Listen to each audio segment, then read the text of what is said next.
Chapter 7.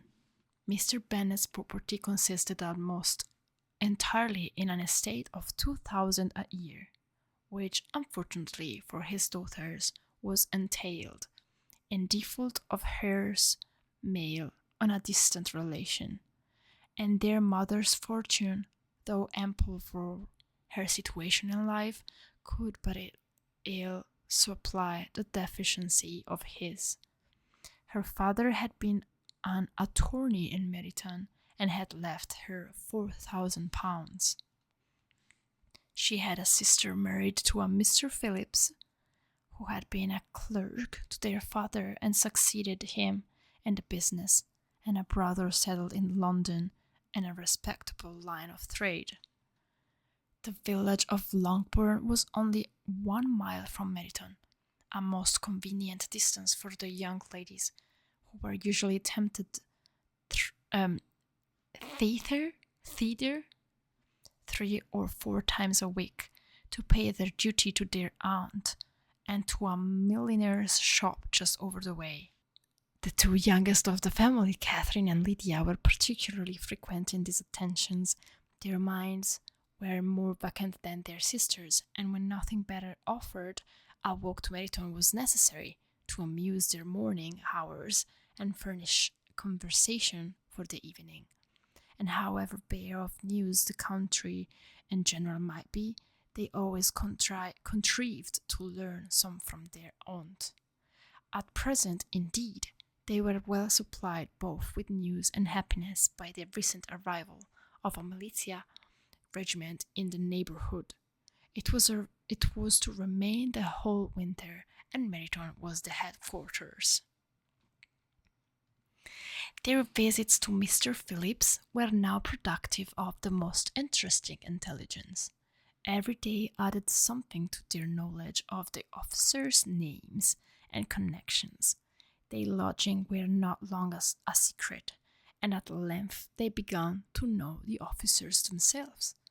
Mr. Phillips visited them all, and this opened to his nieces a store of felicity unknown before. They could talk of nothing but officers, and Mr. Bingley's large fortune, the mention of which gave animation to their mother, was worthless in their eyes when opposed to the regimentals of an ensign. After listening one morning to their effusions of this subject, Mr. Bennet coolly observed, "From all that I can collect by your manner of talking, you must be 2 of the silliest girls in the country. I have suspected it some time, but I am now convinced."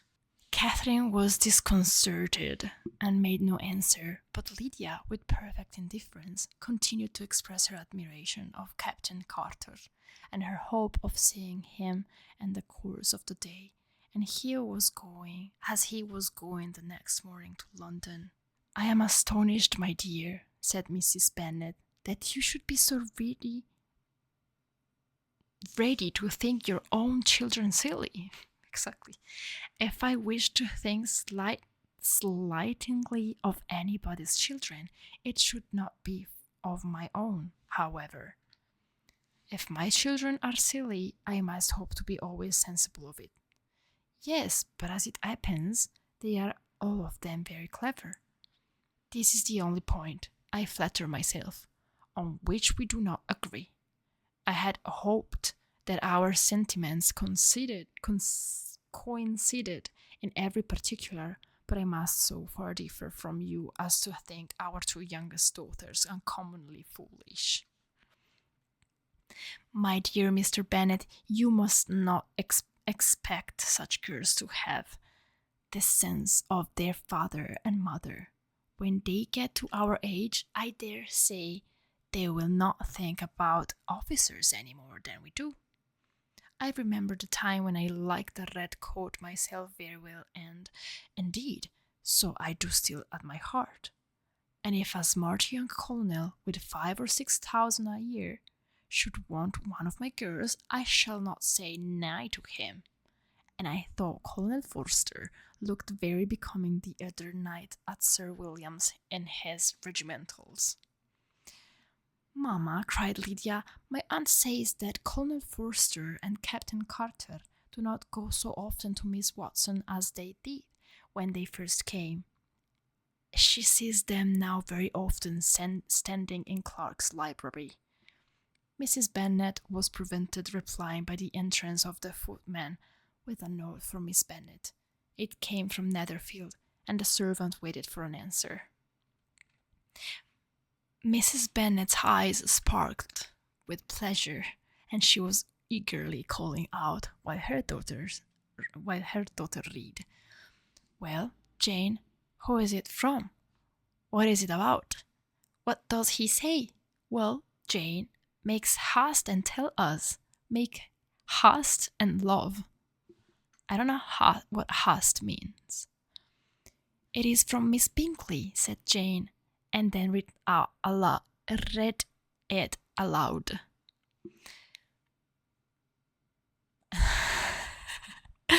My dear friend, if you are not so compassionate as to dine today with Louisa and me, we shall be in danger of hating each other. Hating each other for the rest of our lives, for a whole day's tete-a-tete between two women can never end without a quarrel. Come as soon as you can on receipt of this. My brother and the gentlemen are to dine with the officers. Yours ever, Caroline Bingley. Make haste is quickly. Make haste and tell us. Make haste, my love. Oh, thank you. With the officers, cried Lydia. Lydia, come on. I wonder my aunt did not tell us of that. Dining out, said Mrs. Bennet. That is very unlucky. Can I have the carriage? Said Jane. No, my dear, you had better go on horseback, because it seems likely to rain. Sorry, but she's crazy. Sorry. And then you must stay all night. That would be a good scheme. Scheme, I guess, said Elizabeth, if you were sure that they would not offer to send her home. Oh, but the gentleman will have Mr. Bingley's chaise to go to Meryton, and the Hursts have no horses to theirs. She's crazy. That's why I told you that she's crazy. You have to believe me. I had much rather go in the coach. But, my dear, your father cannot spare the horses, I am sure. They are wanted in the farm, Mr. Bennet, are they not? They are wanted in the farm much oftener than I can get them. But if you have got them today, said Elizabeth, my mother's purpose will be answered. She did at last extort from her father an acknowledgment that the horses were engaged. Jane was therefore obliged to go on horseback, and her mother attended her to the door with many cheerful prognostics of a bad day. Her hopes were answered. Jane had not been gone long before it rained hard. Her sisters were uneasy for her, but her mother was delighted. The rain continued the whole evening without intermission. Jane certainly could not come back. This was a lucky idea of mine, indeed, said Mrs. Bennet, more than once, as if the credit of making it rain were all her own. Till the next morning, however, she was not aware of all the felicity of her contrivance. Breakfast was scarcely over when a servant from Netherfield brought the following note for Elizabeth. My dearest Lizzie, I find myself very unwell this morning, which, I suppose, is to be imputed to my getting wet through yesterday. My kind friends will not hear of my returning till I am better. They insist also on my seeing Mr. Jones, therefore do not be alarmed if you should hear of his having been to me, and excepting a sore throat and a headache, there is not much the matter with me. Yours. What is etc? etc is like etc, because it doesn't make sense, or it is. For me, it doesn't make sense. So, what is etc in this case? Because I guess she wrote etc in the letter to not finish the letter. Why? I don't understand. Thank you, Isaac, for the follow. Thank you so much and welcome. Etc. Okay, I will find it. I will check for it. I will check. Well, my dear, said Mr. Bennet, when Elizabeth had read the note aloud, if your daughter should have a dangerous fit of illness, if she should die, it would be a comfort to know that it was all in pursuit of Mr. Bingley, and under your orders. Oh, I am not afraid of her dying. People do not die of little trifling colds. She will be taken good care of. As long as she stays there, it is all very well. I would go and see her if I could have the carriage. Elizabeth, feeling really anxious, was determined to go to her, though the carriage was not to be had, and as she was no horsewoman, walking was her only alternative. She declared her resolution. How can you be so silly, cried her mother, as to think of such a thing in all this dirt? You will not be fit to be seen when you get there. I shall be very fit to see Jane, which is all I want. Is this a hint to me, Lizzie? Said her father. To send for the horses? No, indeed, I do not wish to avoid the walk. The distance is nothing when one has a motive. Only 3 miles.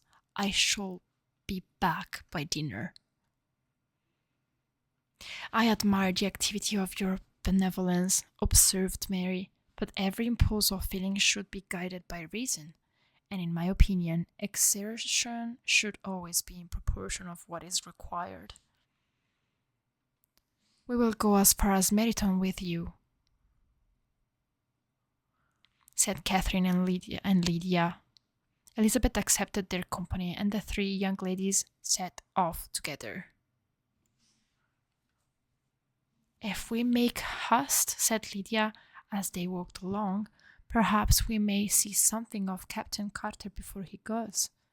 In Meryton they parted. The 2 youngest repaired to the lodgings of one of the officers' wives, and Elizabeth continued her walk alone, crossing field after field at a quick pace, jumping over stiles and springing over puddles with impatient activity, and finding herself at last within view of the house, with weary ankles, dirty stockings, and a face glowing with the warmth of exercise.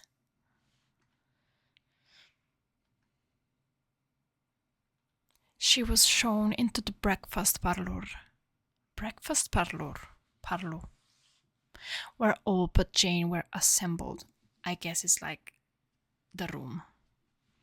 And where her appearance created a great deal of surprise.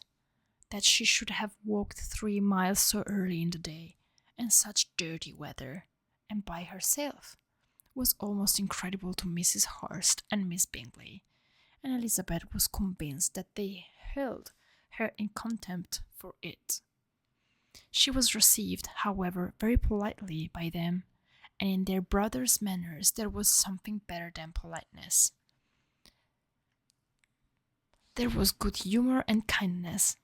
Mrs. Darcy said very little, and Mr. Darcy said very little, and Mr. Hurst nothing at all. The former was divided between admiration of the brilliancy which exercise had given to her complexion, and doubt as to the occasions justifying her coming so far alone. The latter was thinking only of his breakfast. Yes, I think it's the number 7. Her enquiries after her sister were not very favourably answered. Miss Bennet had slept ill, and though up, was very feverish and not well enough to leave her room.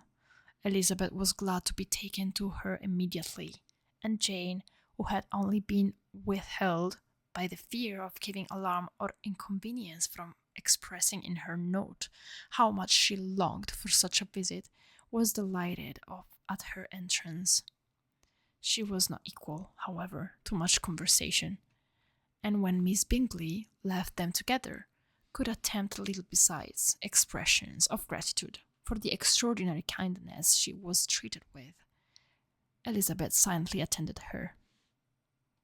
When breakfast was over, they were joined by the sisters, and Elizabeth began to like them herself. When she saw how much affection and solicitude they showed for Jane, the no, sorry. When she saw how much affection and solicitude they showed for Jane, the apothecary came, and having examined his patient, said, as might be supposed, that she had caught a violent cold, and that they must endeavour to get the better of it, advised her to return to bed, and promised her some draughts. The advice was followed readily, for the feverish symptoms increased, and her head ached acutely. Elizabeth did not quit her room for a moment, nor were the other ladies often absent. The gentlemen being out, they had, in fact, nothing to do elsewhere. When the clock struck 3, Elizabeth felt that she must go, and very unwillingly said so.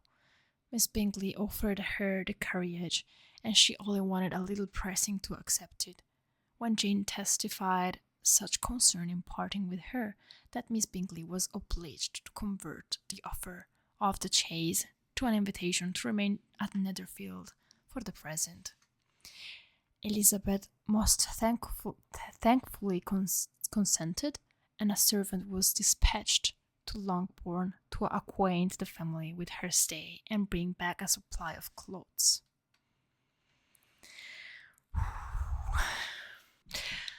At 5 o'clock the two ladies retired to dress, and at 6:30 Elizabeth was summoned to dinner. To the civil inquiries which then poured in, and amongst which she had the pleasure of distinguishing the much superior solicitude of Mr. Bingley's, she could not make a very favourable answer. Jane was by no means better. The sisters, on hearing this, repeated 3 or 4 times how much they were grieved, how shocking it was to have a bad cold, and how excessively they disliked being ill themselves.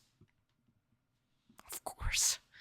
And then thought no more of the mother, and their indifference towards Jane when not immediately before them restored Elizabeth to the enjoyment of all her former dislike. Their brother, indeed, was the only one of the party whom she could regard with any complacency. His anxiety for Jane was evident, and his attentions to herself most pleasing, and they prevented her feeling herself so much an intruder as she believed she was considered by the others. She had very little notice from any but him. Miss Bingley was engrossed by Mr. Darcy, her sister scarcely less so. And as for Mr. Hurst, by whom Elizabeth sat, he was an indolent man, who lived only to eat, drink, and play at cards, who, when he found her to prefer a plain dish to a ragout, had nothing to say to her. When dinner was over, she returned directly to Jane, and Miss Bingley began abusing her as soon as she was out of the room.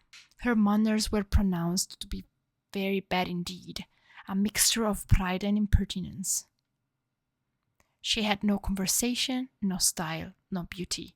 Mrs. Hurst thought the same, and added, "She has nothing, in short, to recommend her, but being an excellent walker. I shall never forget her appearance this morning. She really looked almost wild."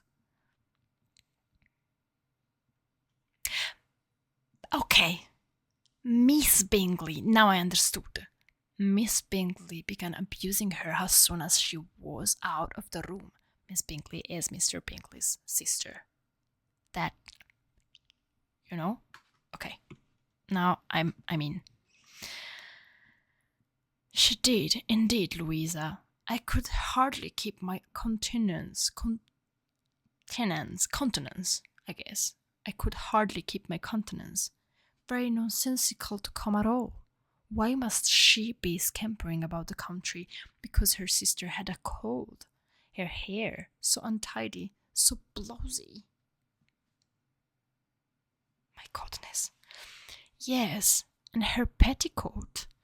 I hope you saw her petticoat, 6 inches deep in mud. I am absolutely certain. And the gown, which had been let down to hide it, not doing its office. Your picture may be very exact, Louisa, said Bingley, but this was all lost upon me. I thought Miss Elizabeth Bennet looked remarkably well when she came into the room this morning. Her dirty petticoat quite escaped my notice. Thank you for existing, Mr. Darcy. You observed it, Mr. Darcy, I am sure, said Miss Bingley, and I am inclined to think that you would not wish to see your sister make such an exhibition. Certainly not. To walk 3 miles, or 4 miles, or 5 miles, or whatever it is, above her ankles in dirt, and alone, quite alone. What could she mean by it? It seems to me to show an abominable sort of conceited independence, a most country town indifference to decorum. It shows an affection for her sister that is very pleasing, said Bingley. I am afraid Mr. Darcy observed Miss Bingley in a half whisper, that this adventure has rather affected your admiration of her fine eyes. Not at all, he replied. They were brightened by the exercise. A short pause followed this speech, and Mrs. Hurst began again. I have a excessive regard for Miss Jane Bennet. She is really a very sweet girl, and I wish with all my heart she were well settled. But with such a father and mother, and such low connections, I am afraid there is no chance of it. Imagine living like this. I think I have heard you say that their uncle is an attorney on Meryton. Yes, and they have another who lives somewhere near Cheapside. That is capital, added her sister, and they both laughed heartily. They're so mean. This is Mean Girls. Have you ever watched Mean Girls? This is Mean Girls, but in another era. If they had ankles enough to fill all Cheapside, cried Bingley, it would not make them one jot less agreeable. But it must very materially lessen their chance of marrying men of any consideration in the world, replied Darcy. To this speech Bingley made no answer, but his sisters gave it their hearty assent, and indulged their mirth for some time at the expense of their dear friend's vulgar relations. The word that comes to my mind is catty. Catty? What is catty? With a renewal of tenderness, however, they returned to her room on leaving the dining parlour, and sat with her till summoned to coffee. She was still very poorly, and Elizabeth would not quit her at all, till late in the evening, when she had the comfort of seeing her sleep, and when it seemed to her rather right than pleasant that she should go downstairs herself. On entertaining the drawing-room, she found the whole party at Loo, and was immediately invited to join them. But suspecting them to be playing hide, she declined it, and, making her sister the excuse, said she would amuse herself for the short time she could stay below with a book. Mr. Hurst looked at her with astonishment. Do you prefer reading to cards? Said he. That is rather singular.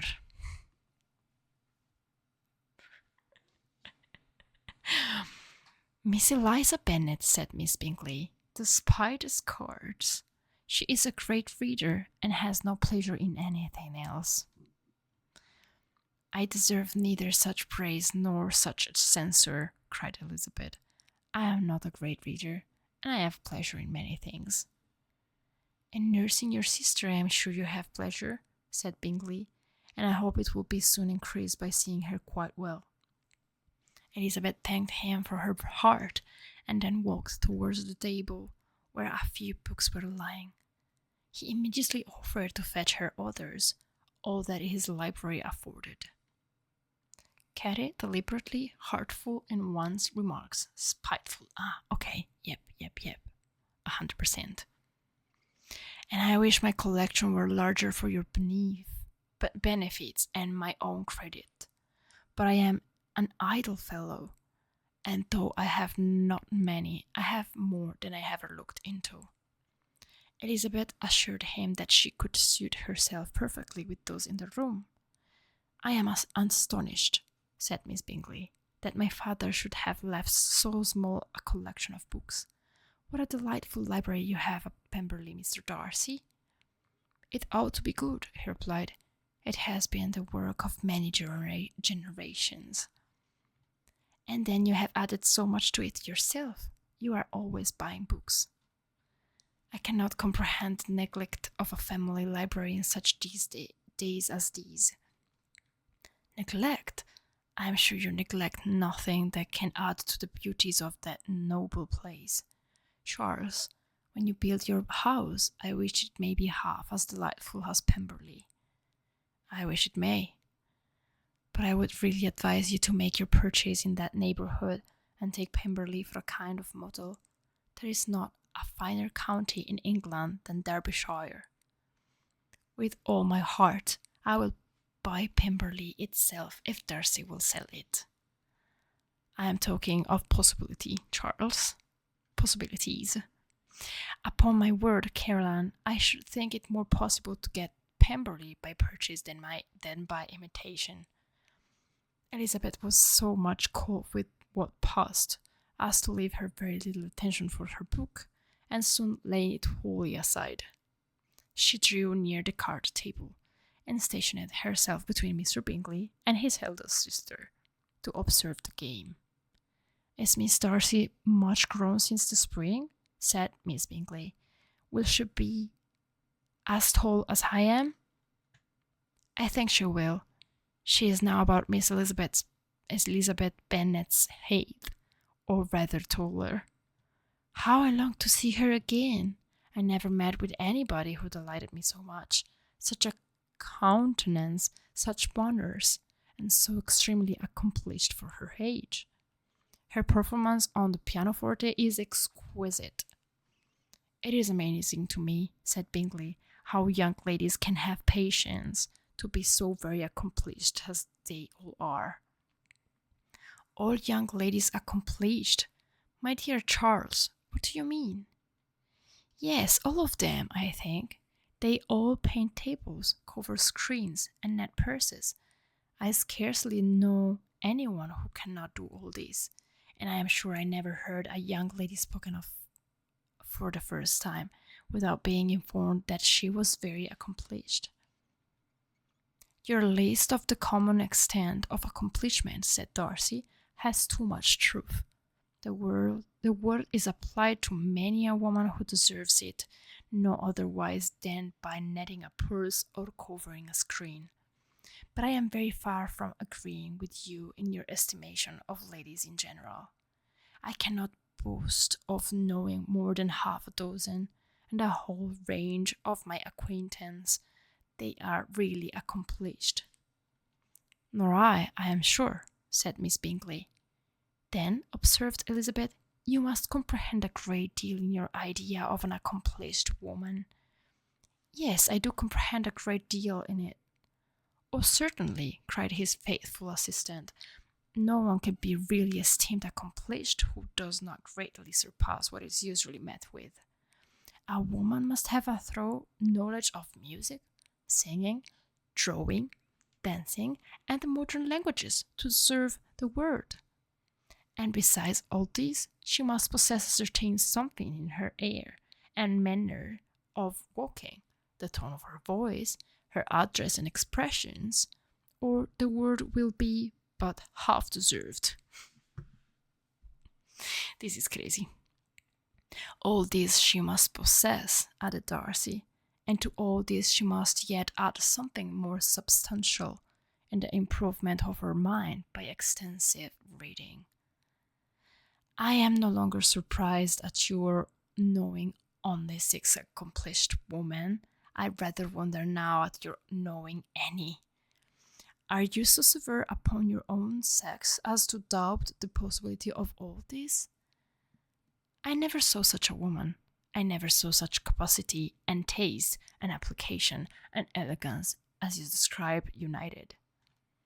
Mrs. Hurst and Miss Bingley both cried out against the injustice of her implied doubt, and were both protesting that they knew many women who answered this description, when Mr. Hurst called them to order with bitter complaints of their inattention to what was going forward. As all conversation was thereby at an end, Elizabeth soon afterwards left the room. Elizabeth Bennet, said Miss Bingley, when the door was closed on her, is one of those young ladies who seek to recommend themselves to the other sex by undervaluing their own, and with many men, I dare say, it succeeds. But, in my opinion, it is a paltry device, a very mean art. Undoubtedly, replied Darcy, to whom this remark was chiefly addressed. There is a meanness, is it meanness? Yes, there is a meanness in all the arts which ladies sometimes condescend. Yes, okay, meanness. Condescend to employ for captivation. Whatever bears affinity to cunning is despicable. Miss Bingley was not so entirely satisfied with this reply as to continue the subject. Elizabeth joined them again, only to say that her sister was worse, and then she could not leave her. Bingley urged Mr. Jones being sent for immediately, while his sisters, convinced that no country advice could be of any service, recommended an express to town for one of the most eminent physicians. This she would not hear of, but she was not so unwilling to comply with their brother's proposal. Hello, Supplex. Condescend, thank you. Condescend means to speak down towards. Okay. Condescend. I'll try my best to remember. This she would not hear of, but she was not so unwilling to comply with their brother's proposal. And it was settled that Mr. Jones should be sent for early in the morning, if Miss Bennet were not decidedly better. Bingley was quite uncomfortable. His sisters declared that they were miserable. They solaced their wretchedness, however, by duets after supper, while he could find no better relief to his feelings than by giving his housekeeper directions that every attention might be paid to the sick lady and her sister. I'm loving this book. I'm loving this book so much. I'm enjoying this so much. And I hope you're enjoying it too.